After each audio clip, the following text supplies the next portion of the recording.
like to call us to order here, and we can start with the Pledge of Allegiance. I pledge allegiance to the flag of the United States of America and to the republic for which it stands, one nation, under God, indivisible, with liberty and justice for all.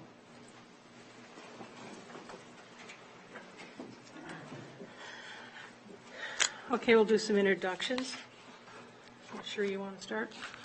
I'm Sheree Hales. I live in Woodscoy Township. I'm Richard Honeywell.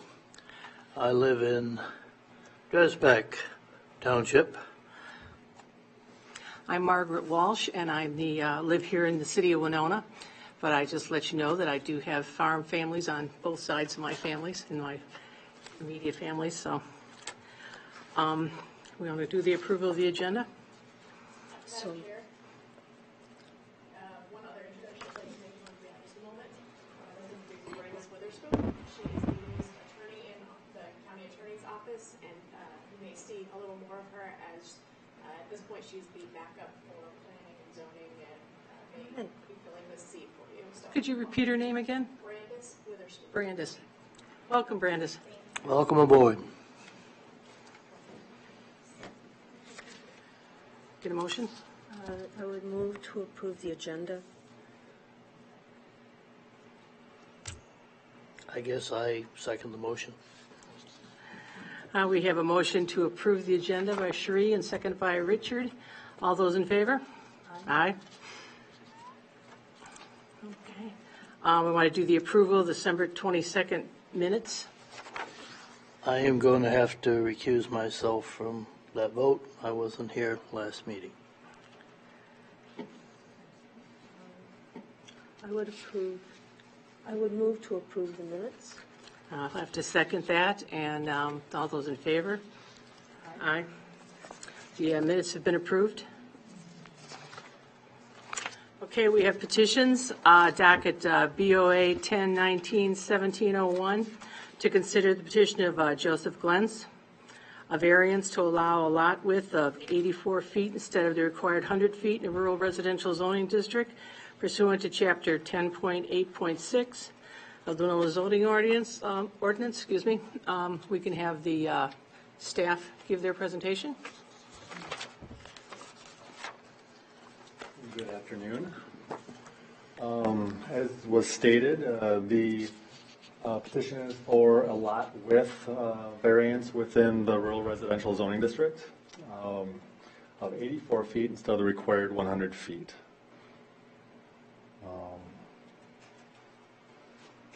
Hit it. Next slide, please. This is a map of the area. As you can see it, can you guys see this screen very well? It's at the end of Minor Valley Road, which comes off of Highway 61. This is the Twin Bluffs area. To give you a reference of where we're located, it's at the end of Minor Valley, the dead end there. Next slide. This is a mapping exhibit which is in your staff report for the petition. What we've done here is overlaid a survey that was provided by the petitioner over top of our aerial photos, and then also turned on the green is the bluff overlay to give you an idea of steep slopes in the area. This is the existing dwelling on the property, which is this entire area here. And the red line is the proposed, approximate location of the proposed 9-acre parcel. The petitioner has stated that the location of any potential dwelling in the future would be down in this area. Access would come off of the existing cul-de-sac, which is right here. You can see that the survey actually shows the cul-de-sac extending.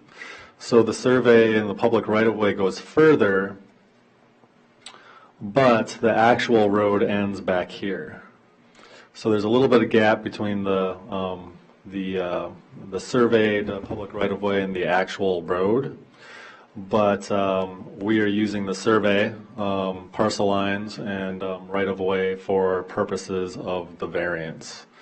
So that is the reason why they have any road frontage at all is because of the survey that was done back in the early 90s. I think the reason that the road didn't extend to where it was supposed to is because there's a draw here. The draw drains stormwater from the top of the ridge down through the valley this way and out, and that probably prohibited the road from being extended further. It kind of skirts this side of the cul-de-sac. But this was also, the survey and overlay allowed us to measure along the circumference of the cul-de-sac in the survey there. And that's where the road frontage is gained from. So from this point to this point along the circumference is 84 feet. And so that's what they would be left with for a road frontage requirement. This over here, 110 feet, is what the existing parcel would be left with. So that meets the 100-foot width requirement. Access would come off of the cul-de-sac down the driveway and then cross. There's actually, you'll see on the video, there's a little grassed access drive that goes across the draw, and there's a, well, I guess what you would consider something like a Missouri crossing. There's a couple of culverts and some concrete that allows you to cross over and water to go on, like through the underneath the crossing. I'm sure under big rain events, maybe spring thaws, the water comes up and over that as it is right now. You can go ahead and hit the next slide. And we have a video, if you want to hit that with no volume. This is at the end of the cul-de-sac looking up at here's the petitioner's driveway going up to their existing home. A potential building site would be back in here.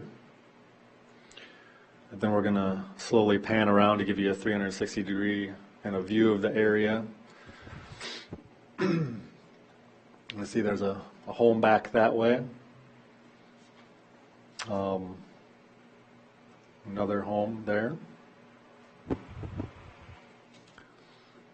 Then I'm going to walk down to the site just to give you a perspective from that area.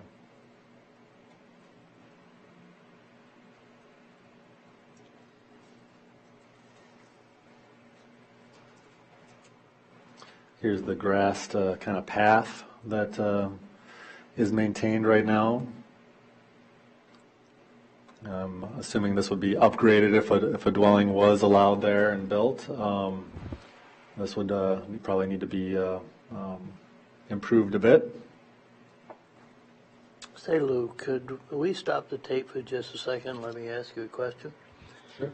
From the end of the cul-de-sac that is there to where we're looking at the 84 feet, the theoretical cul-de-sac, how far is that? 50 yards, 100 I yards? didn't measure it, but I would say just from walking it, it's probably less than 100 feet. Less than 100 feet, 75, 80 feet, huh? Mm-hmm. Okay. And the proposed lot, or where we Actually, get back to that. Just to back up, I'd say to the actual property line, where the property line starts to where the cul-de-sac currently is. Okay. It's probably less than 50 feet, Okay. maybe 20. Okay, I was just curious about Pretty that. close. I drove up and looked at it, but I didn't go up the driveway and all that, so I'm just trying to get my head straight as to where I was. Yeah, and I just went by Where I needed to be. the kind of, there's a gate at the beginning of the driveway, and that's what I'm using to base that distance on. It's pretty close. I think the petitioner probably gives a better idea. So when we see this access grassy, whatever, that is past the It is theoretical cul-de-sac? past the property line. There would need to be an easement through the existing parcel up that driveway, and then connecting to that parcel if that's where the access was going to come from. Okay, all right. Continue. I'm sorry, but while we're here, I think it's easy to address it than theoretically later. And this is, I'm just walking up on what could be about the location of a potential building site. You can see right about here where I'm going to stop walking is where it's kind of a gradual slope, and then beyond that, where the camera is showing right now, it kicks up significantly. And it's probably where the toe of the bluff comes to. So from there back to the draw is kind of your building envelope.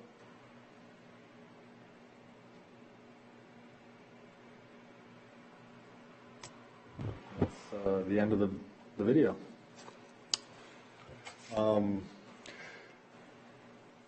Staff did have trouble finding adequate findings for some of the criteria. 3, 4, and 6 are the ones that we pointed out in the staff report. Those criteria are specifically getting towards the petitioner proposes to use the property in a reasonable manner. The special conditions unique to the property exist. So those are the findings that you need to make in order to approve the petition. Those are also part of what's defined as a practical difficulty. So that's the standard for granting your variances, and those two are key. The 6th one is also part of this, and that economic considerations alone cannot be the reason for the granting the variance. And so the petitioner has, after speaking with him a couple weeks ago, he did come up with some more information. I think it's in your staff report, an email that was sent from him, and I think he can talk a little bit more. He's here tonight and today, and he can talk a little bit more about some of those items as well. But those are the 3 criteria that you would need to make adequate findings for in order to grant it, and which staff had trouble finding evidence of. So with that, I will let you open up the public hearing and hear from the petitioner. And if you have any questions, I'll be right over here. Thank you. Thank you, Lou. I get a motion to open the public hearing? I so move. I second. Got a motion from Richard and second by Sheree to open up the public hearing. All those in favor? Aye. Okay, the public hearing is now open. Is there anybody here that would like to speak for or against this petition? Please come to the podium, state your name and address, and we'll see what you have to say. I'm Joe Glentz, 26860 Minor Valley Road, and I'm the petitioner for this petition.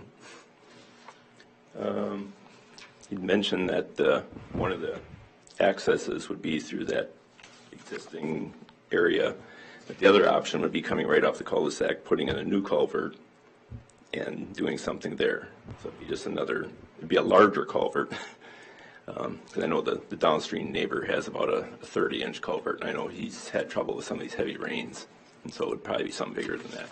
The other possible building site, if somebody wanted to put in a longer driveway, it'd have to be about a 1,000-foot driveway, would be at the very back side of the property, because there's a flat area back there as well. But that depends if somebody wanted to do a long driveway. My existing driveway is probably about 700 feet, and that's plenty long in the wintertime. I guess the only other thing is that the property is at the end of the cul-de-sac, so I don't have the 200 feet to divide between the 2 pieces of property. It's proposed property for the other splitting. Talked to the surveyor, and he said you might want to get a variance first. Let's see. Yeah, I think you had asked where the actual cul-de-sac started, and in the video there's that split rail fence, and the center post for the cul-de-sac is just right behind one of those posts. Okay, so the proposed, or what we're dealing with here, property line is at that post? Yeah, Past it. pretty close. Yep. And then I think the cul-de-sac is 60 feet in diameter from around there. So that's roughly where the surveyed cul-de-sac is. Right. The actual one's probably 75, 80 feet back from that for the center line All right. in that ballpark. And right now, my wife and I don't plan on doing anything with the property other than getting it surveyed. Just, we're not planning on building on it. But that's, we may be there for another 5, 10 years and then sell the house we're on and possibly the whole property. So that's our plans. So getting if I can ask, and I believe I can at this point, justification, your motivation, something motivated you to spend several hundreds, if not maybe a few $1,000s, to get this extra lot approved. What was your motivation? Well, we're thinking about retirement. And also, I think there is no other buildable lots in that valley right now that I know of. And so we're thinking, if we can open up another lot that somebody could buy at some point in the future to be able to, if somebody wanted to live in the rural area. We're thinking if we did sell the house and if we had that extra 9 acres land, we're not going to get much more money for it if we just sell it as is. But if we subdivide it as a possible building lot, then, in the future, it might be an option. Mm-hmm. So I'm assuming that you weren't worried about potential buyers wanting, being able to come up there and live in the great outdoors. I guess that leads me to assume that really you're looking for an enhanced resale value of your property. Mainly. Mainly, sure. Yeah. All right. That's all the questions I have. Anybody else? Anybody else? Okay. All right, thank you. Anybody else want to speak for or against the petition? Does anybody else want to speak for or against the petition? If there's no one here, then we will close the public hearing. I need a motion to do that? Okay. So moved. I'll second it. All right. Motion's been made by Sheree, second by Richard. We'll vote on closing the public hearing. All those in favor? Yay. Yay. All right, the public hearing is officially closed for this petition. Any discussion?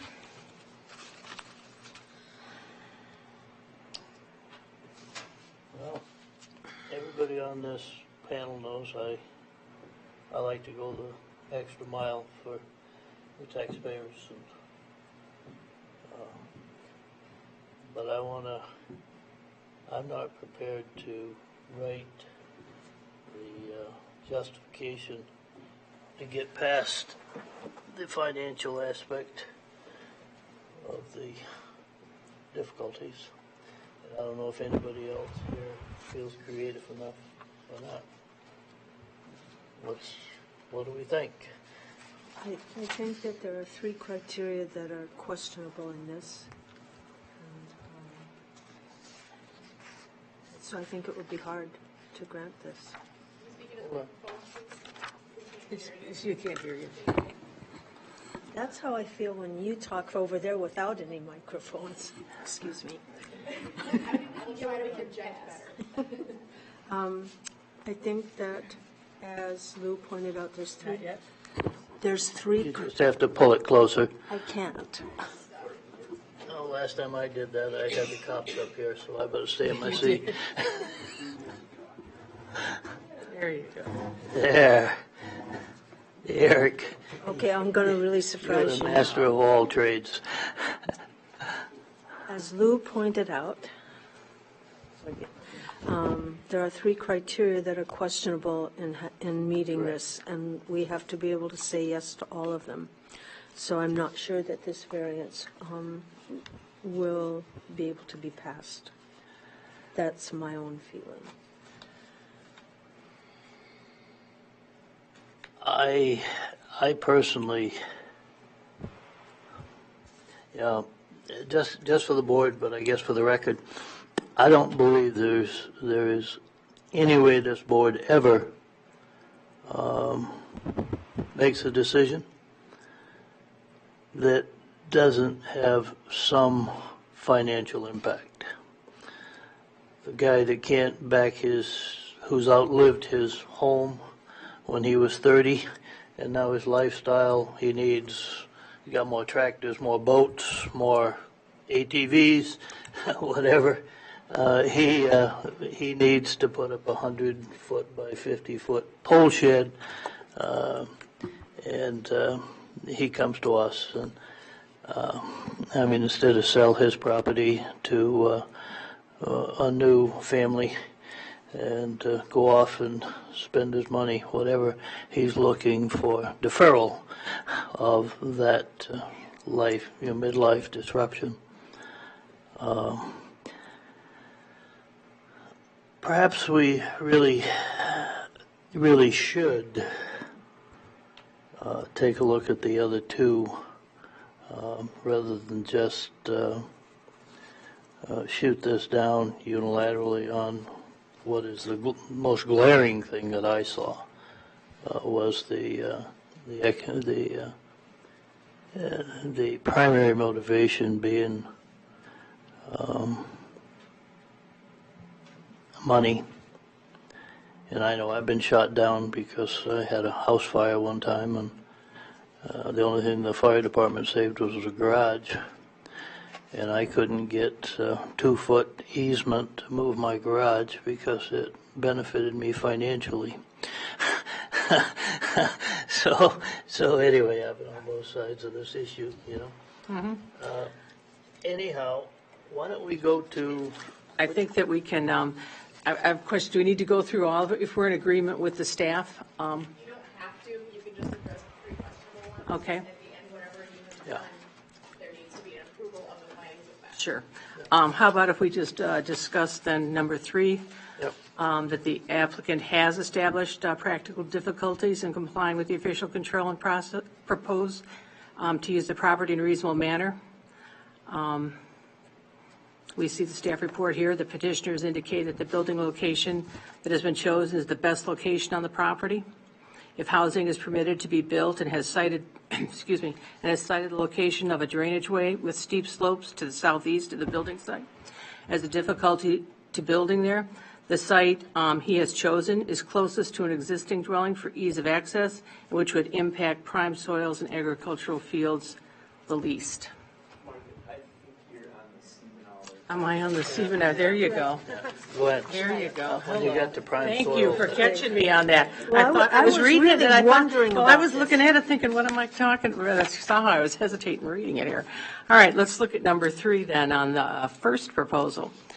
The petitioners say the applicant has not established that there are practical difficulties in complying with the official control and purpose to use the property in a reasonable manner. The petitioner simply does not have enough land along public right-of-way to maintain, to meet the minimum lot width to establish a second parcel and building site. Accordingly, additionally, this draft thing's getting in my eyesight. Additionally, the natural features of the proposed parcel will make developing a dwelling site there in a reasonable manner difficult. The proposed parcel has a very small footprint on which a dwelling might be accommodated. There are bluff and steep slopes areas that cover the majority of the parcel. The remaining area is next to a gully that conveys stormwater and is susceptible to erosion. Substandard building envelope cause problems for locating septic systems. This site would need to provide 2 locations suitable for wastewater treatment as required by code for new lots. So that's the staff opinion that the applicant has not established. Any discussion on that one? Well, yeah, why don't we? I don't know, and maybe Lou knows. If we go back to when Mr. Glentz purchased this property, and what were the frontage requirements? When did you purchase? Yeah, so that's when the survey was from, was the early 90s. I think it was the same, wasn't it, Eric? Correct, yes. Eric was actually here in 94. So he might be able to remember that. Well, I just wanted to make sure that I think it was the same. his lack of frontage wasn't his fault. It's And if you look at the whole survey, there's actually 4 or 5 lots included on it. They were all put together, and they're up, they're not all on here, but there's one over on this side, one over on this side, and then another one up. Those were all created in order to meet the subdivision requirements, which are 300 feet of road frontage and 5 acres. So this would actually create 2 small splits towards the subdivision requirements, which are allowed. The third one is where it runs up against the subdivision wall, if you will. But in this case, you can see that they were creating those lots in a way to meet the subdivision requirements at that time. And which were 5 acres at that time. and 300 feet of road frontage. So they were up and over the minimum width, actually, of a lot in order to meet the subdivision requirements. The only one that was not was his parcel here, which was meeting the minimum lot size, but not the subdivision requirements for lot width. So even then, with only 200 feet, he needed another. Did he need a variance to build his house then to get approval for less than 300-foot frontage? I don't believe so, no. Okay. But they had at least 100 feet, and it was the first, what we call a small split towards the subdivision requirements. So you can have 2 small splits since 1970 and meet that requirement. So they were still meeting the requirement at that time, and no variance was required. But you can tell by the survey and the way that they laid them out that they were aware of the lot width requirements and were laying them out accordingly. Okay. To meet the ordinance at that time. Go ahead. Actually, at that time, that area was zoned rural agricultural, and so you needed 10 acres. Okay. But when they made those other lots, they're all about 5 acres, so they must have been planning to, shortly after I bought it, that they got rezoned rural residential. I think maybe there was. I was looking back at that actually, and I'm just trying to remember, but there was the dead end, and then the ag district was maybe your parcel and to the south, or at some points along that road, it was to the south, and the RR district was further up the road. And so then I think it got rezoned and extended down there when these lots were about the time that these lots and a few of the others down there were split. Does that sound right, Eric? That would be about the right time frame, since the RR district, rural residential, was really not created until they adopted the 1989 code. Prior to that, I think the RR district was intended to be a hybrid of the A district and the A2. And before the 89 revision in the A districts, you had your A1 and A2, 2-acre sites and 5-acre sites. I'm not aware of a 10-acre district or any districts. But then after the rezoning, they identified valley corridors where 5-acre lots would be appropriate. That is where those zoning districts were established in that particular area. Lou, I have a question, if I might. Should this variance be granted and eventually someone, buys this and decides they'd like to build a house there, is there additional permitting that will be necessary because of slopes? Will there be additional permitting that would be required for to build a new home? So a development certificate would be required. If they are under 18% slope and below the toe of the bluff, then no conditional use permit or variance would be required. Okay, thank you. So I think they could be, is that correct? Is that how you see it? The 18% slope and. I think there's below, areas you know, there, I mean, this area here might be, I mean, we'd have to go out and actually measure and stuff, but I think that there was, when I was standing out there with the video and you could see where it started to kick up, there was a space between there and the gully. But it's tight, you know, it's not, that's where the question came in with this, with number 3 specifically, was questioning the ability to develop the site and meet those requirements, with the septic system requirements and the footprint for a home. And then being down next to a gully that's erosive and tends to move or, you know, come out of its banks from time to time, you know, the closeness of all those features creates a small. Small footprint, right, Yeah. yeah. I'm not saying that it couldn't be done, but I don't have any evidence that it can be. So where we are here, the reason he's.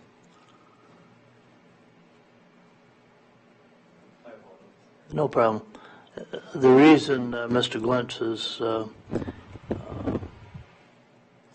needing, well, I guess he'd need a variance to create the parcel anyway. But then we got 16 feet. Is it 16 feet of frontage? Roughly. Depending on the survey. Roughly 15, 16 feet. Not a big issue amongst friends. I guess I get so conflicted to my fellow board members. I don't know if you went up there, but it probably would not be the greatest, or significantly greater than some of the worst offenders up there already. It's not the worst site I've ever seen for a building site. Yeah, I've seen worse that have been built, yes. I mean, I was downright shocked when I drove up there. Yeah. Just for clarity, are you saying if this parcel was parceled off, they would not need a variance to build, again, on what's being proposed here? No, they wouldn't if they can fit within that footprint. Within that footprint, they Yeah. would not need to get a They variance? could Okay. come back to you for a variance from the bluff requirement and build further up the slope and create a little bit more room for themselves up in here in the colored area. Okay, do we want to have a motion to vote on this, or we want to close the discussion on this one, or? I think we can close the discussion. Okay, Although Stephanie still wants us to hit the 3 points. The way that you would close your discussion is to either have amended anything in there that you disagree with that you want to change, or to adopt the findings as written, and when that motion to either approve or deny, if it's going to be an approval, it will should also include any conditions that you wish to have attached. So what? normally we have 5 people, and it's a little easier to do this motion stuff with, one of them has to do it today. Yeah, well, what The is chairman amount- doesn't normally do that. What it amounts to today is, I think Stephanie needs us to at least discuss for the record items 3, 4, and 6 of the practical difficulties before Yep. we do anything. We've done 3. Right, we're going to vote on 3. We're Oh, going to vote on them individually is what, if we can get a motion, I'd like to see a vote on 3.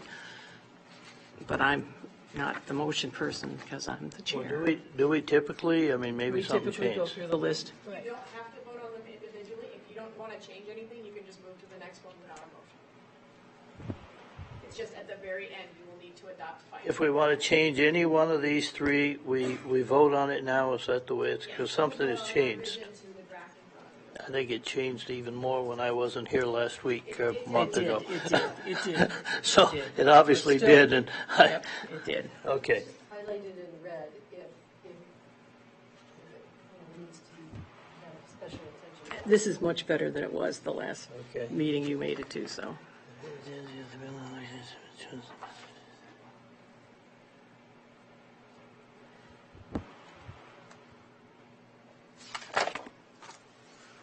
I did the same thing you did, There got you two go. pieces of paper.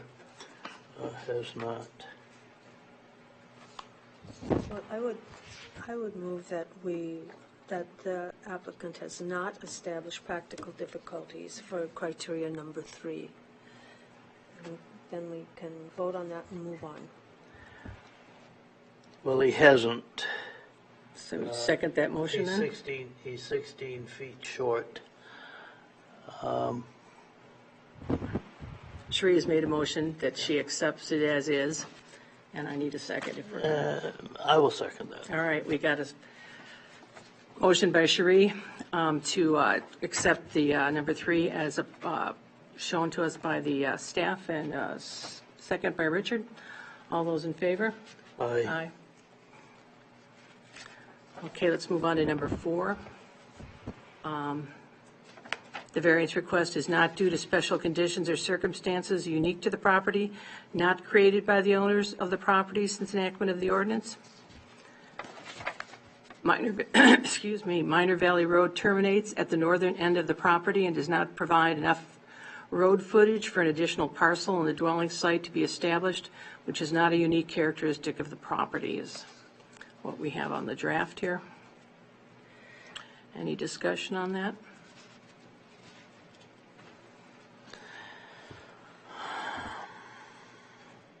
I have a hard time with 16 feet. I basically have a hard time with 16 feet. Being,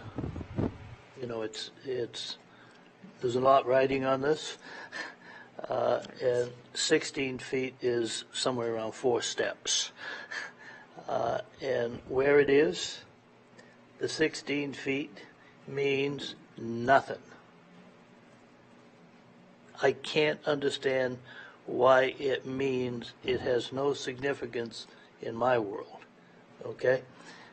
It is big enough for cars to come up there, and I easily turned around. I'm not so sure a semi can't turn around. And whether one guy has 110, the same guy has 110, and when he splits it off, he's going to have 84. I guess we could do it to where they were both 2.5 feet short. But you and I, everybody knows that the world is probably moving enough to where it's insignificant to me.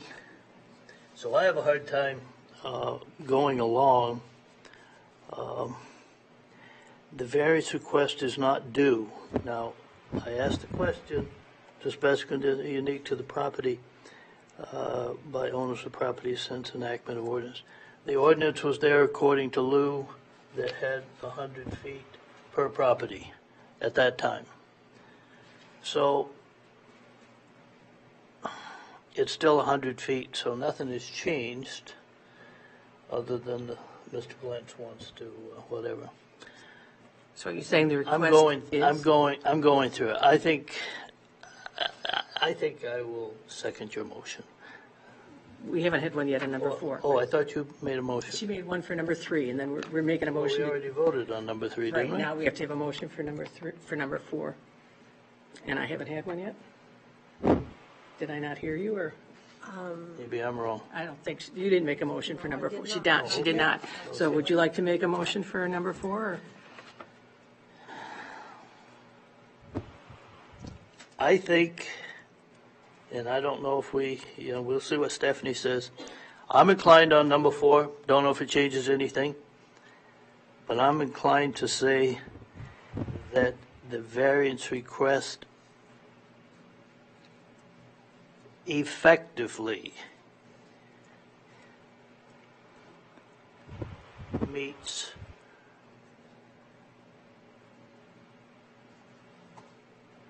the intent of the ordinance.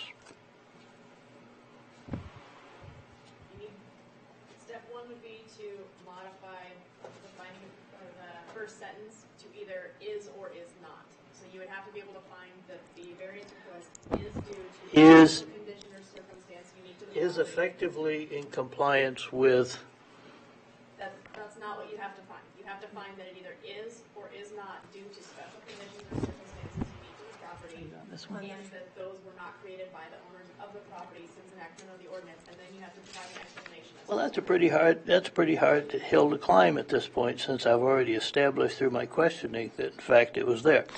But this is why I work around this, so we all understand it. And I'll make a motion to accept the staff finding, item number 4.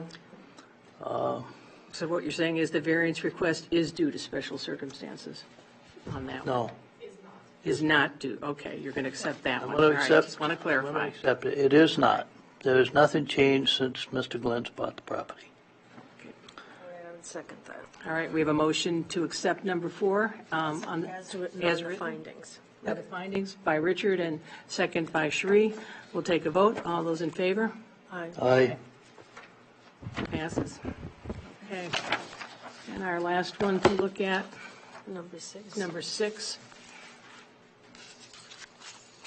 Economic considerations alone do constitute practical difficulties. The project appears to be solely for economic gain.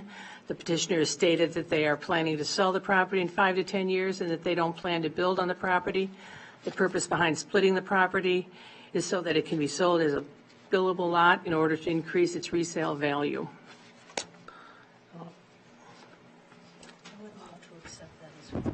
I would second that. We have a motion to accept number 6 as is. Economic considerations alone do constitute practical difficulties. And by Sheree and a second by Richard. All those in favor? Aye. Aye. The motion passes. Because of those 3 conditions that we have supported with the data we have gotten from our discussions and from the applicant himself and from the staff, I'm sorry, Mr. Dunst, but your petition. Madam Chair, you actually have to have a motion adopting all The of whole thing. findings, all All 8 right. of them, all 8 of them, and to deny. All right, have I got a motion to accept the findings as is without any amendments? You have a motion for me to accept the findings as is without amendment. Second. We got a motion to accept the findings as is by Richard and a second by Sheree. All those in favor? Aye. Aye. Mr. Glanz, I'm sorry, but your motion has been on top of the findings. Oh, my God. Oh, my God. Right. I would so move. Sheree would so move to deny the variance, and Richard votes to second the motion. All those in favor? Aye. Aye. Again, Mr. Glenstein, once more, sorry about that. Just to let you know, appeal to district courts, all decisions by the Board of Adjustment in granting variances or in hearing appeals from any administrative order, requirement, or decision or determination shall be final, except for an aggrieved person or persons or any department, board, or commission of the jurisdiction of the state shall have the right to appeal within 30 days after receipt of notice of the decision to the district court in the county in which the land is located on question of law and fact. Any party that would like to submit an appeal to the decision just rendered by the public hearing must do so to the district court. The planning department is not responsible for filing the appeal. All right. Thank you for your time. Yep. Okay, let's get my paperwork. We're done with this one. We'll get this one out of our way so we don't read the wrong one. Okay, and we're on number 2 here, the one with the staple in it. Okay, docket number BOA 1019-1702, Tom and Julie Siebenauer. I have to flip to my agenda here. No wonder Larry has so much trouble with all this, huh? Okay, docket BOA 1019-702 again, to consider petition of Tom and Julie Siebenauer, 1375 Lone Stone Court, Southeast Chatfield. Sylvan Heights Road. I have a different address on here. Stone Heights is their current address. The proposed parcel is at the 18641. So the agenda address is the correct one? No, so the Sylvan Heights one that Sheree is. So to consider, I understand that, but to consider the petition for these two people, we use the 1375? That is their current home. Okay. Sorry. That's all right. Lone Stone Court, Southeast Chatfield, Minnesota. A variance to allow a building site established on Class 2 soil type instead of the required Class 4 through Class 8 soil type pursuant to Chapter 10.4.7 of the Lone County Ordinance. We will now hear from the staff. It does get kind of crazy. All right, so yeah, it's the petition of Tom and Julie Siebenaller for a prime soils variance. They're looking to build on Class 2 soils out on Sylvan Heights Road, east of Highway 74 in Elba Township. This is the section of the Winona County zoning ordinance that indicates the need for this variance, because it's greater than 40%. And this parcel is actually made up of 78% prime soils. So that's the location there on Sylvan Heights Road. So the proposed building site is going to come off of their existing drive there, and the proposed parcel is about 6.2 acres in size. And as you can see here, the only part of the parcel that isn't prime soils is this section over here, which is composed of steeper slopes and a drainage way that exits out this way. So it's pretty difficult to locate a new house here without using prime soils. And this is the view looking to the south, and this existing building here, the petitioners have indicated will be removed, and the house will be somewhere in this area. And this is the view looking to the east, coming around the other side of that building, which the video here will show. So we're looking to the south and now to the east to some of the existing buildings on the parcel and back towards their existing dwelling. Here I'll walk around this shed there. That's just indicating where the new house would be. That building there is the one that would likely come down. Get around the side here and just look back to the east to the building site.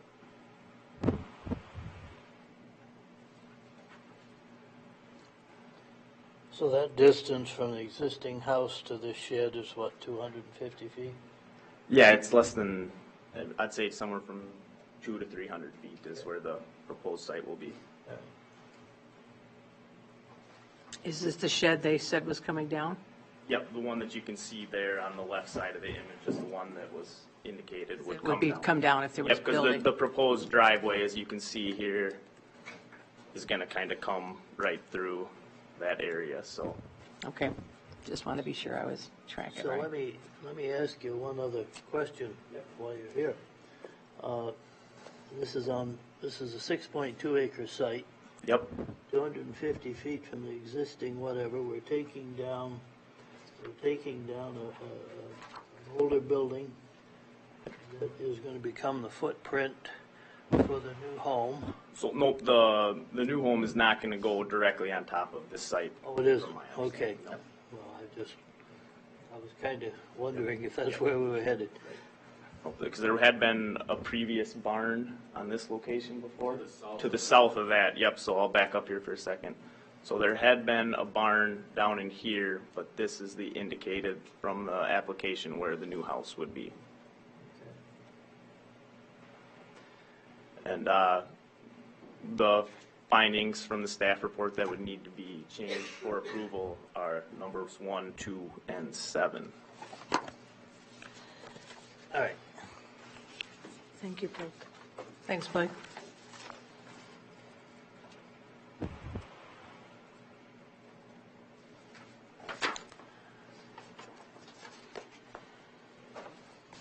Open the public hearing. Sure. I got a motion to open the public hearing? I would move to open the public hearing. I got a motion from Cherie to open the public hearing, I will second that and a motion. second from Richard. So we will now take a vote. Shall we open the public hearing? Everybody in agreement? Aye. Agreement. Okay, we will now open the public hearing. Is there anyone that wants to speak for or against this petition? Please come to the podium, state your name and address, and talk away. My name is Tom Siebenaller, and my address right now is 1375 Lone Stone Court, Southeast Chatfield. The idea is for my wife and I and 4 kids to move to the country on my mom and dad's acreage. And the idea is to be out there close to them so they can kind of help us with the kids. At the same time, as they get older, we help them in turn, take care of them, help them in any way we can. I did get a new job in St. Charles to make it be a nice commute from that area to St. Charles, and that's kind of the idea of where I'm coming from. And also my sister lives close by. She does our daycare for our kids as well, so it'd be very convenient for me and my wife to be out there. Any questions? Well, just for the record, going forward, we get through these criteria. How big a footprint is the house?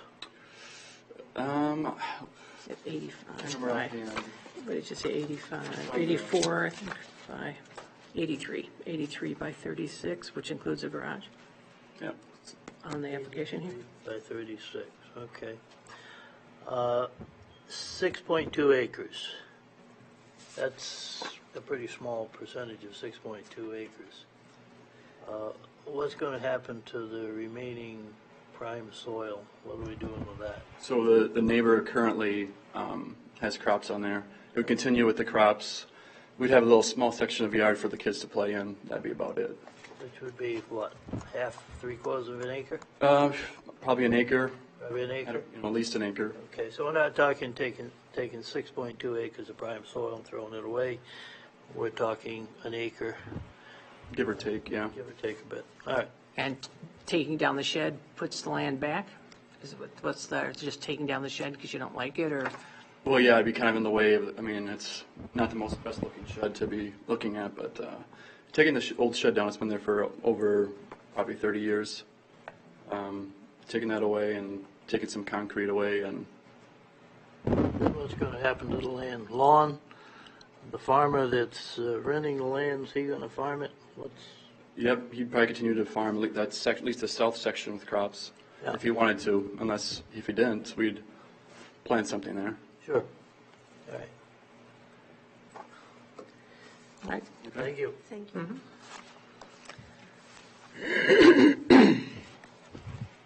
Anybody else want to speak for or against the petition? Anyone else want to speak for or against the petition? Hearing no one else? I would move we close the public hearing. You got it. I would second that. We got Richard and Shree on that one. We'll vote to, should we close the public hearing? All those in favor? Aye. All right, the public hearing is closed. I'll open for discussion here. Well, I think we need to, as in the last petition, consider separately each of these criteria and the staff analysis. Okay, do we want to look at number 1? The variance request is not in harmony with the intent and purpose of the ordinance. According to the staff, the Agriculture and Resource Conservation Zoning District is established for the purpose of protecting the working agricultural landscape of Winona County as a means to ensure the continued viability of this resource. This petition to allow a new dwelling would take 0.5 acres of agricultural land out of production, and while not jeopardizing the viability of agriculture in the immediate zone, it also does not forward the preservation of the county's working agricultural lands.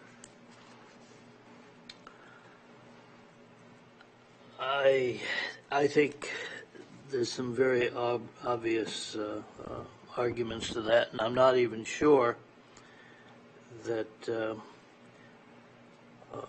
there isn't something in the ordinance that talks about second houses, and Eric can talk to me about that. Moving children closer to agricultural families, one way or another. I think it's the intent, and if it isn't, it ought to be the intent of the Planning and Zoning Board to to keep these agricultural families close, engaged, and it's certainly a higher calling to take care of mothers and fathers and grandmothers and grandfathers and children than I think it is to tend to cattle. And if it isn't, I don't know what we were thinking of when we wrote the ordinance. Okay? We're not talking Mall of America here. I'd have to be in agreement. I think a 0.5 acre. Which is going to be supplanted by a quarter acre. Right, I think taking that amount away, it's a minimal amount weighed with the family. I agree with you on that, so. One manure spill out in the country could almost kill that much land. I would just like to mention that the Planning Commission did hear this at our last meeting and did grant the CUP for this project. Oh, you did? Okay. I wasn't And, aware. and did that already go to the county board? I shouldn't have. So the county board has already approved the CUP that the planning commission approved, okay? All right. So I would like to suggest, I would agree with Richard and yourself about, while the variance technically is not in harmony with the ordinance, it will, I would like to amend this to say, it will not jeopardize agriculture in the area.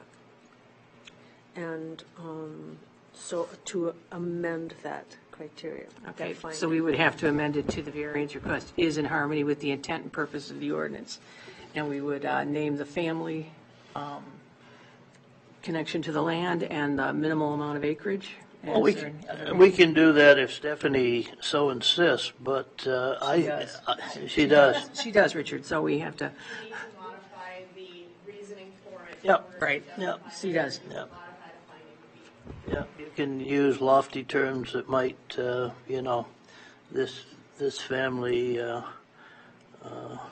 variance is in harmony with the intent and purpose of this ordinance. Is that a motion? because- Is that a motion? No, wait a minute, I'm just trying to get this organized in my brain. I'm thinking that we need the higher calling of family involvement. Suggestion to you would be to be able to tie that to something in the zoning ordinance and the purpose for that, because that's what you need to tie it to. So look at your zoning ordinance and figure out what those purposes are and what you can then address through that. And that's both the zoning district as well as the zoning ordinance as a whole. So now you're saying that I've got to bring 350 pages, or I have to memorize the zoning ordinance? I don't think so. We're hoping that Eric sprang up and will do this for us. Based on the zoning ordinance. If you can't tie it to something in the zoning ordinance, then not justified. Eric? I guess I just don't want to go off in the weeds anymore on this.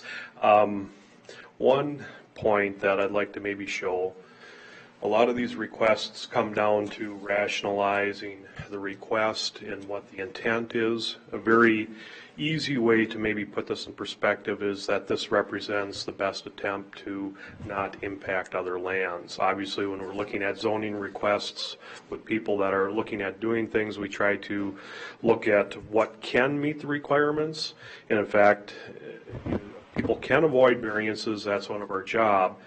But, just to throw out an example, they could come with their proposal, they'd have to maybe shift the house down in this area here. It's probably not as good site. It's probably going to then do much more damage to the fields, to the farmlands. But there is scenarios or options that we could draw up on paper that show that they would not need a variance if they had 1 or 2 acres that grabbed as much of this rough land and shift the percentages.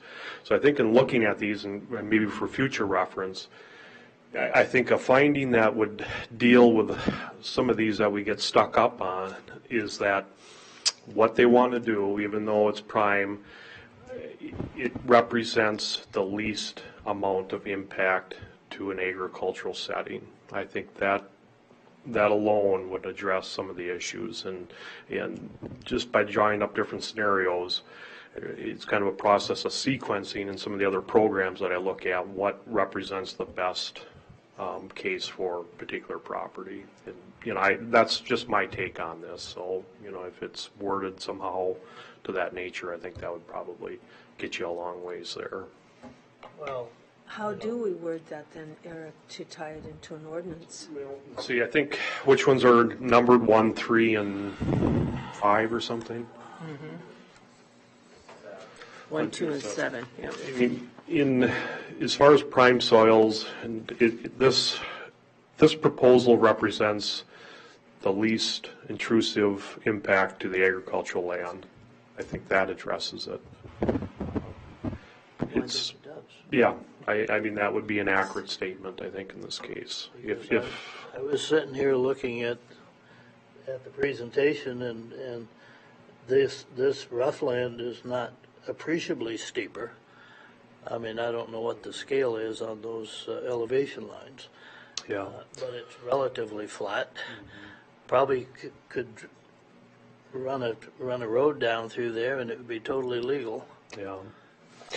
Another one is that if you have buildings that have been dismantled or taken down, they are not going to be restored back to prime agricultural tillable land. There's buildings that we've taken down on from 70, 80 years ago, and they still are going to show impacts. You're not going to have the productivity on those type of impacted or disturbed soils. And in that vein, you're actually keeping the buildings confined to an area. You're not taking over naturally untilled areas, which they could do without a variance and create more damage, I think, with the intent of that segment of ordinance.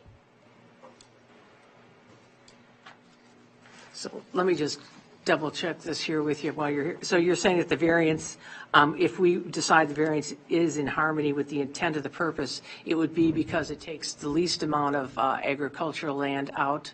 It takes the buildings away, and there's a farm family that keeps together, which are all reasons within the ordinance?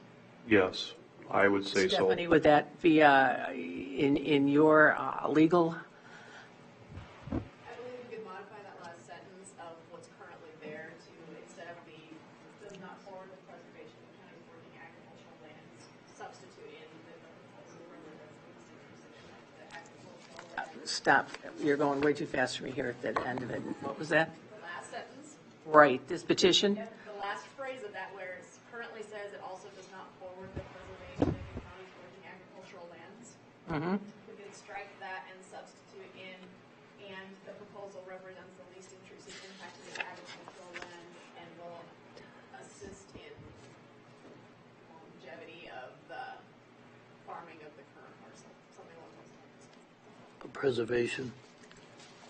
Can I get a motion?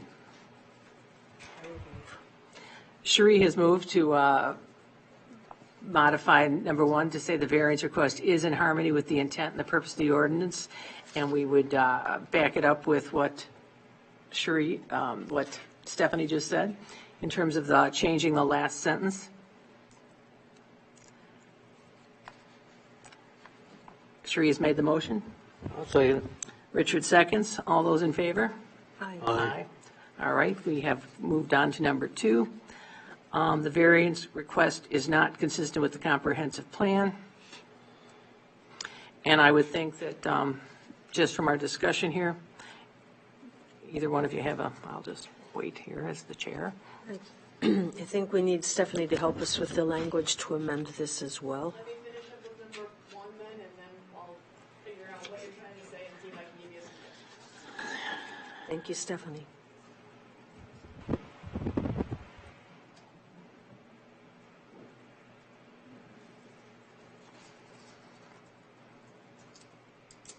Madam Chairman, could the suggestion for variance be part of the discussion, emanate from the discussion Exactly. from the board as opposed to council for number 2?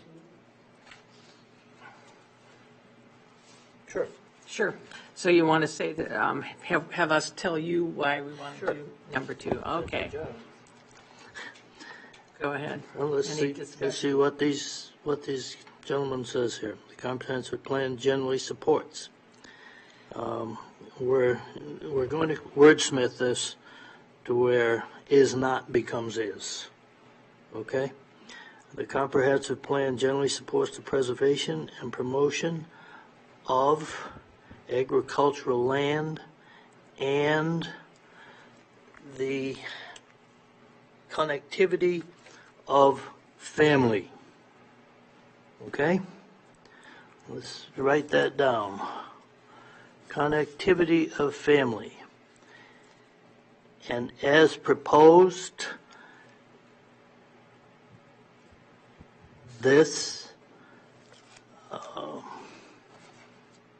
their approach has done the least amount of, has impacted the least amount of productive soil possible to facilitate their plan.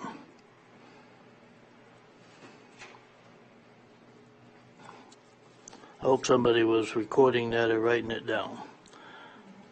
But you get the gist of where I'm coming from. Anybody want get the to gist. smooth that out? Are you in agreement that number 2, the variance request is consistent with the comprehensive plan? And we're saying that it supports the preservation of agricultural lands and the connectivity of family? The agricultural family. So we're saying the comprehensive plan generally supports the preservation and the promotion of agricultural lands and the connectivity of family is what you want to say there? That's And what this says in petition there. puts the dwelling on the, takes away the least footprint. Yeah, They have a building that comes down and they're still planning on doing agricultural, still using that land agriculturally. This approach minimizes negative impact on agricultural lands, however we want to put it that way. Least intrusive impact to agricultural. Least intrusive would be great.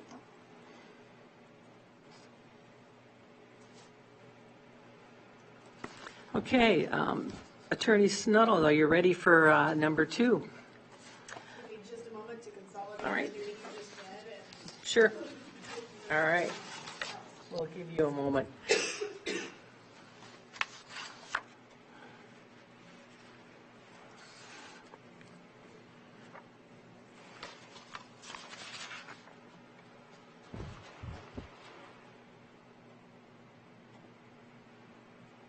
And we'll look at number 7 ourselves while we're waiting. How's that? Just to get your ready. Put your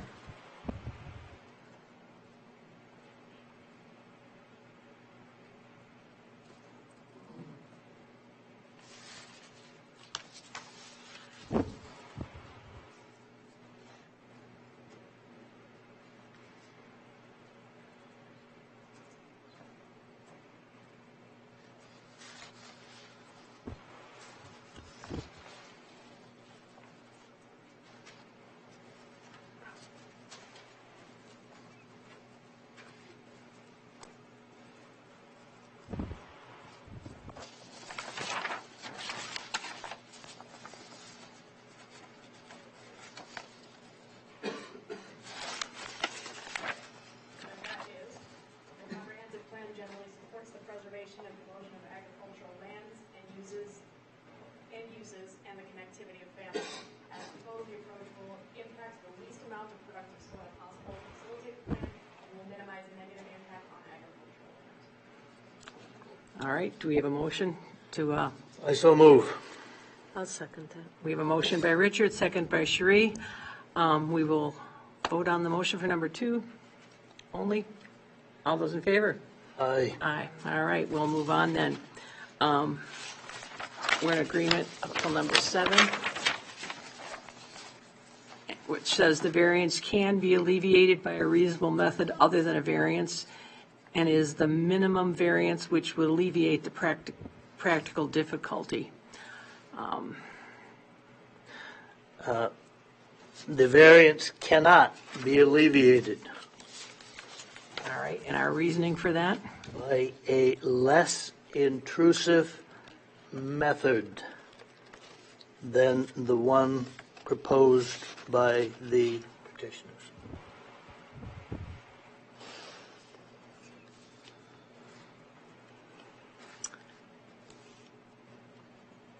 So we are saying that the variance cannot be alleviated by a reasonable method, and just as a point of discussion, the footprint that they are planning on doing is much better than one that would not take the variance? If we're saying yes to the ones above, okay? Right. They could have, like Eric put here, Yes. they could have very easily put this out here, tore up 5 acres or 7 acres or 9 acres, depending on how far it is, and destroyed, put a farm road down through there, a driveway, destroyed all kinds of land. Their approach is such that it avoided that, okay? This variance allows them to avoid that loss of destruction of land. All right? Well, this last line on here, the petitioner is not engaged in agricultural work on the land and could conceivably build on a more suitable parcel. I don't think there's a more suitable parcel, There isn't. okay? So I think that's what you're trying to Well, I think say here? I think I said it pretty well, but Yeah, but just, I think the variance could not be, and we got Ken here, but could not be alleviated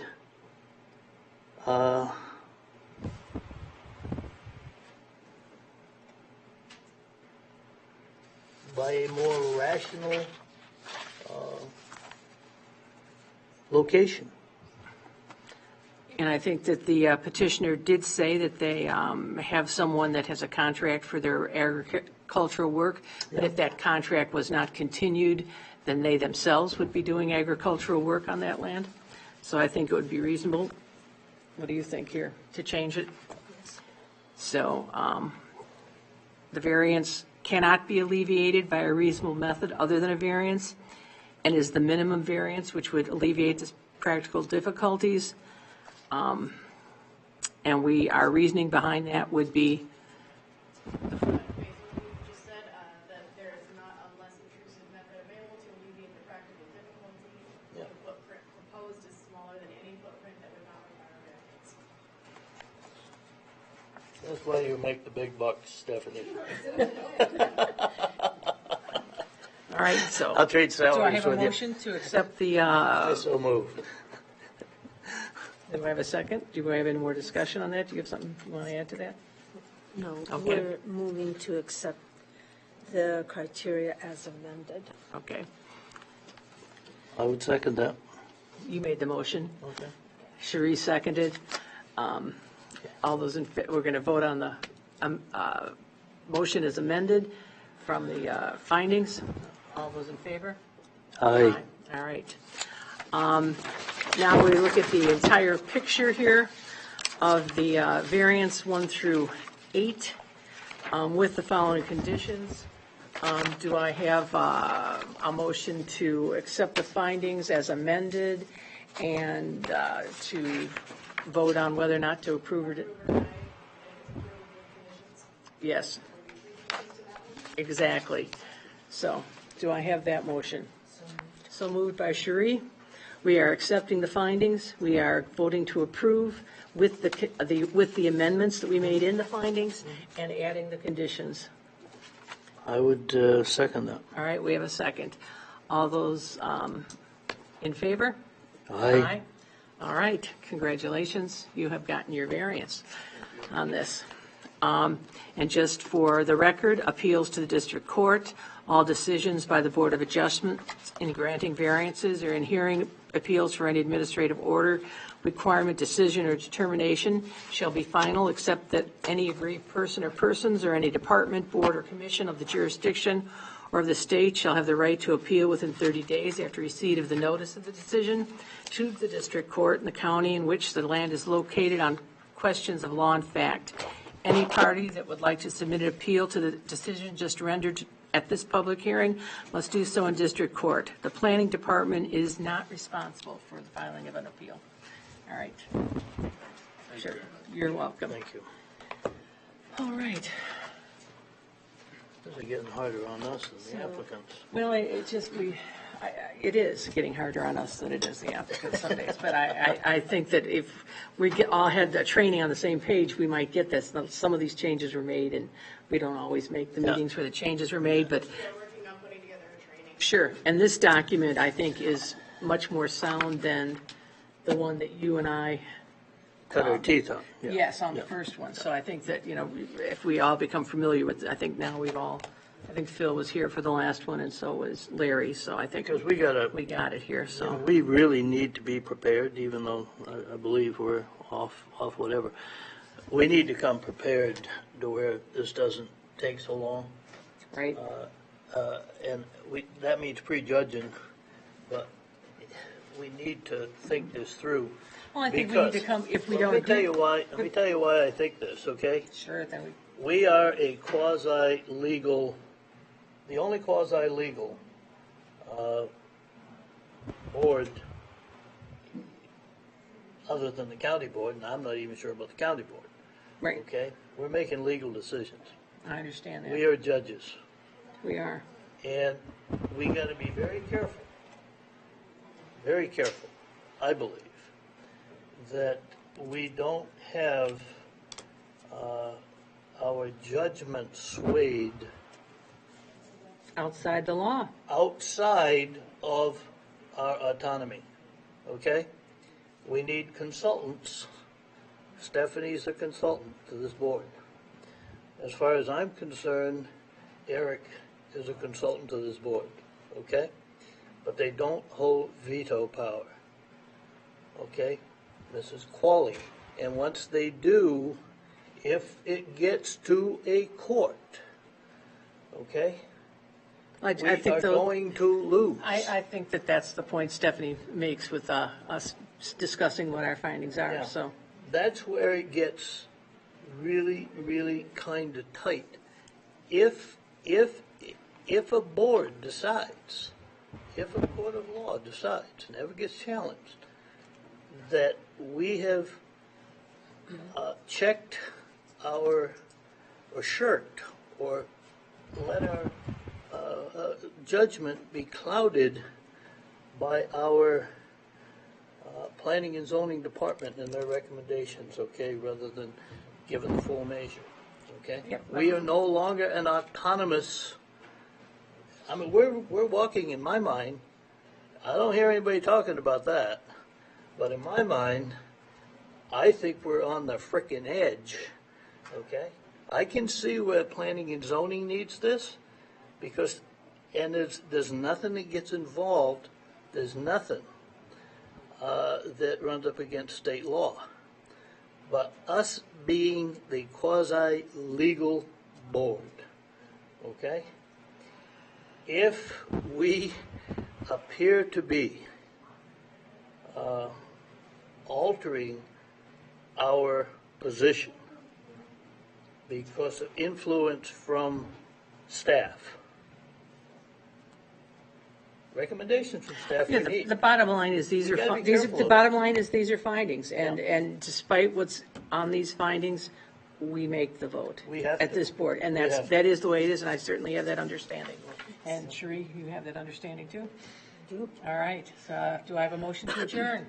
So moved. All right. Second. All right, we have a motion to adjourn by Richard and second by Sheree, and all in favor? Aye. Aye. Aye. All right. We're closed.